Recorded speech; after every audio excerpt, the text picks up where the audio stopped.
Selamat datang di pembelajaran asyik dan menarik pelajaran ekonomi. Kali ini kita akan membahas tentang inflasi. Pernahkah kamu membeli makanan atau minuman seharga 5.000, padahal baru bulan kemarin kita membeli makanan dan minuman yang sama, harganya masih 3.000? Pernahkah kita berpikir kenapa harga makanan dan minuman yang kita beli harganya bisa berbeda? Mengapa uang yang kita punya dalam waktu tertentu nilainya semakin lama semakin berkurang, sehingga tidak mencukupi untuk membeli barang yang kita butuhkan? Uang yang beredar semakin banyak akan menyebabkan nilainya akan semakin tidak berarti. Uang yang beredar terlalu banyak juga bisa menyebabkan inflasi. Mungkin orang tuamu pernah mengeluhkan harga cabai yang naik, harga beras naik, harga minyak naik, dan lain sebagainya. Tahukah kamu apa itu inflasi?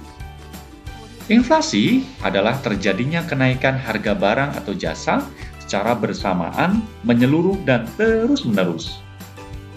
Kenapa bisa terjadi inflasi?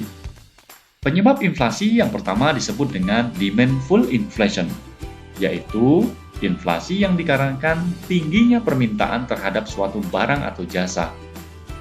Penyebab yang kedua disebut dengan cost push inflation, yaitu inflasi yang terjadi karena kenaikan biaya produksi. Inflasi sebenarnya baik untuk perekonomian negara kita, asalkan dalam tingkat yang rendah dan stabil. Sedangkan dalam tingkat yang tinggi dan tidak stabil, justru akan merugikan perekonomian. Karena inflasi yang tinggi bisa menurunkan daya beli masyarakat. Dan juga, inflasi yang tinggi bisa menghambat pertumbuhan ekonomi nasional. Menurut tingkatannya, inflasi dibedakan menjadi 4, yaitu yang pertama, inflasi rendah atau ringan, yaitu inflasi yang terjadi antara 1 sampai 10%. Yang kedua, inflasi sedang, yaitu inflasi yang terjadi antara 10 sampai 30%. Yang ketiga, inflasi tinggi atau berat, yaitu inflasi yang terjadi mencapai 30 sampai 100%. Dan hiperinflasi, yaitu inflasi yang mencapai lebih dari 100%. Pemerintah selalu berusaha agar tidak terjadi inflasi.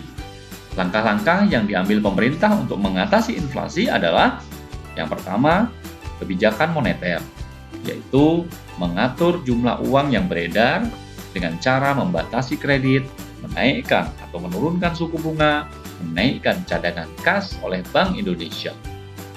Yang kedua adalah kebijakan fiskal, yaitu mengatur pendapatan dan pengeluaran pemerintah. Caranya dengan kebijakan menaikkan pajak atau mengurangi pengeluaran pemerintah.